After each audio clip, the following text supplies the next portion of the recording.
ఐక్యత, 4 labour codes ను, 4 labour codes ను, పాత కార్మిక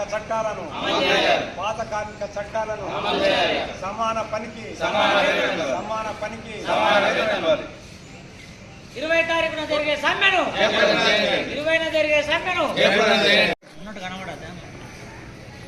ఇవాళ కేంద్రంలో అధికారంలో ఉన్నటువంటి భారతీయ జనతా పార్టీ గత 10 సంవత్సరాల నుంచి కూడా కార్మిక వ్యతిరేక విధానాలను అవలంబిస్తుంది. భారతదేశంలో ఉన్నటువంటి బడా పెట్టుబడిదారులు అయినటువంటి ఆదాని, అంబానీ, జిందాల్, వేదాంత లాంటి అనేక కార్పొరేట్ శక్తులకు ఊడిగం చేసేటువంటి పరిస్థితిని ఇవాళ మొత్తం భారతీయ జనతా పార్టీ ఇవాళ తీసుకొచ్చినటువంటి పరిస్థితి. దానికి కారణం ఏమిటంటే స్వతంత్ర భారతదేశంలో 29 కార్మిక చట్టాలని అమలు జరిగి ఆ హక్కులపైన, సమస్యలపైన వాటి ద్వారా అనేక రకాల లబ్ధి పొందినటువంటి పరిస్థితి. కానీ ఇవాళ కార్మిక చట్టాలన్నింటినీ మార్చి 4 లేబర్ కోడ్స్గా తీసుకురావడం జరిగింది. ఈ 4 లేబర్ కోడ్స్ వచ్చినట్టయితే కార్మిక చట్టాల ప్రకారంగా ట్రేడ్ యూనియన్ పెట్టుకునేటువంటి హక్కు లేదు, సమ్మె చేసేటువంటి హక్కు లేదు, పని దినాలు పెరిగేటువంటి ప్రమాదం ఉంది. ఏదైతే మనం పరిశ్రమల దగ్గర గేట్ మీటింగ్లు పెట్టుకునేటువంటి స్వేచ్ఛ హక్కు లేనటువంటి పరిస్థితి.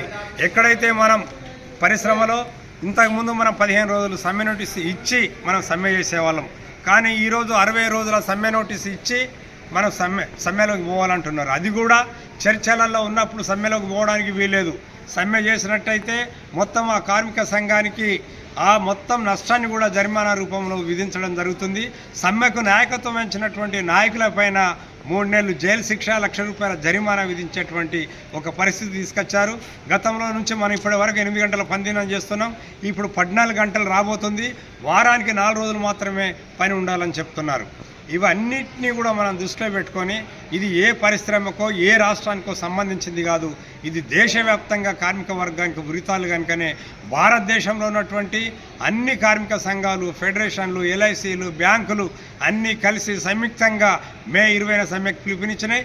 ఈ పిలుపులో కూడా సింగరేణి కార్మికులు పెద్ద ఎత్తున పాల్గొని విజయవంతం చేయాల్సిందిగా కోరుతున్నాం.